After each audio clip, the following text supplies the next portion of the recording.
Today, we're talking about the families of school shooting victims suing Meta and a video game maker, missionaries killed in Haiti, a deadly landslide in Papua New Guinea, and other top news for Monday, May 27th. Stay informed while remaining focused on Christ with the pour-over today. Here's the verse of the week. I've been crucified with Christ. It is no longer I who live, but Christ who lives in me.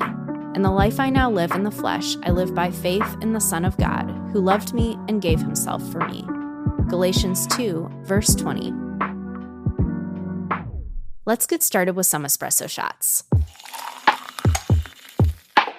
2 years after 19 children and 2 teachers were killed at Robb Elementary School in Uvalde, Texas, the victims' families have filed new lawsuits. They're suing the gun manufacturer, the maker of Call of Duty, and Meta.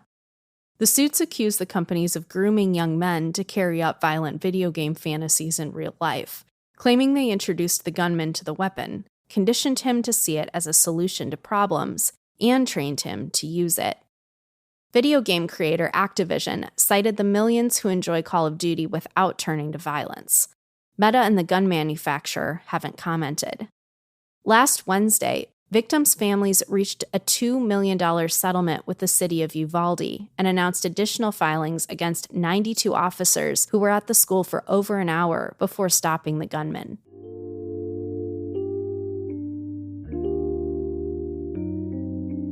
Here's a verse to consider when the darkness in our world feels overwhelming. In the beginning was the Word, and the Word was with God, and the Word was God. In him was life, and that life was the light of men. The light shines in the darkness, and yet the darkness did not overcome it. John 1, 4, and 5.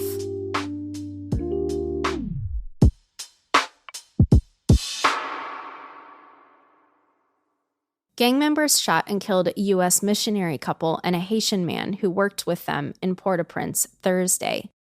Davy and Natalie Lloyd were serving in Missions of Haiti, a missions organization headed by Davy's dad.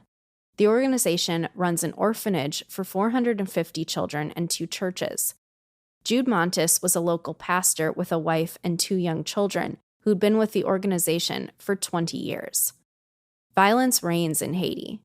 Gangs, which control 80% of the capital, have burned police stations, shot up the airport, and broken 4,000 inmates out of the country's largest prisons. Last year, Kenya offered to lead a UN-backed multinational police force to restore order to the Caribbean nation, which should arrive in 3 weeks. The U.S. has provided weapons, training, and funding, but not troops.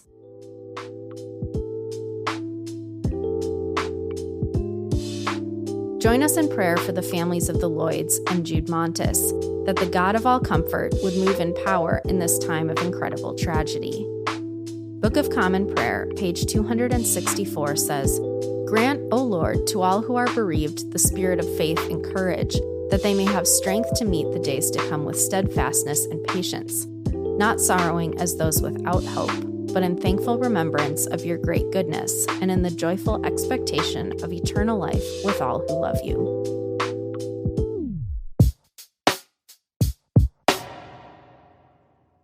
Nearly 700 people are presumed dead after a massive landslide sheared off the side of Papua New Guinea's Mount Mongolo on Friday.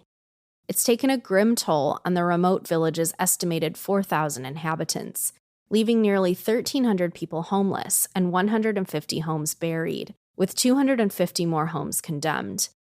Since the earth is still shifting, rescue efforts have been all but impossible, and convoys are struggling to get supplies to survivors. Existing tribal tensions have made things worse, with 8 locals killed in a dispute between rival clans on Saturday. Stateside, several communities in Texas, Arkansas, and Oklahoma were devastated by tornadoes that killed at least 8 people and caused significant property damage over the weekend. This follows a twister that killed 5 in Iowa last Tuesday.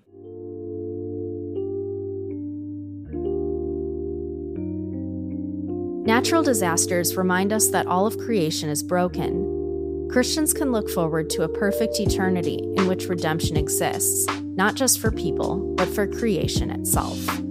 Romans 8:20 and 21 says, "For the creation was subjected to futility, not willingly, but because of him who subjected it, in the hope that the creation itself will also be set free from the bondage to decay into the glorious freedom of God's children. Hey there, it's Steph, a writer at The Pour Over. Wish you could get that I just found $1 on the ground rush every time you go to the gas station? With the cashback app Upside, you can. Gas stations pay Upside to be recommended, so there's no sneaky data sales involved. You just download the app, claim the offer at your gas station, and pay as usual. I save around 15 cents a gallon, and it takes less than a minute to check in and cash out. Download the free Upside app and use promo code TPO to get an extra 25 cents back for every gallon on your first tank of gas. That's an extra 25 cents back for every gallon on your first tank of gas using promo code TPO.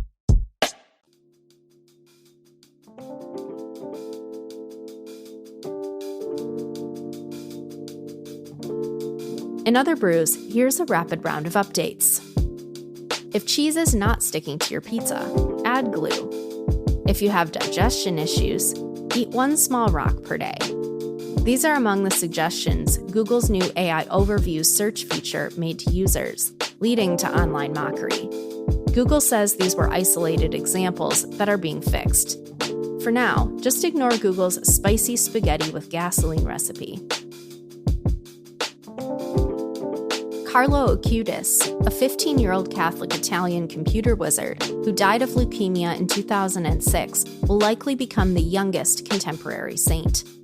On Thursday, Pope Francis attributed a second miracle to Acutis, a woman healed after her mother's prayers at Acutis' tomb. With 2 healing miracles under his posthumous belt, Acutis can receive sainthood if the Consistory of Cardinals approves. 2-time PGA Tour champ Grayson Murray took his own life Saturday, 1 day after withdrawing from the Charles Schwab Cup Challenge, citing illness. The 30-year-old had overcome alcohol and mental health challenges to win the Sony Open this year with a 40-foot putt. Murray's family thanked the golf community for its support.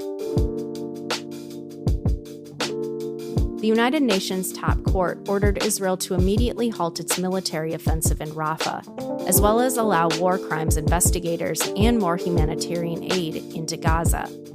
It stopped short of calling for an all-out ceasefire. Israel has signaled it will ignore the order and has committed to bring home its hostages and promise the security of its citizens.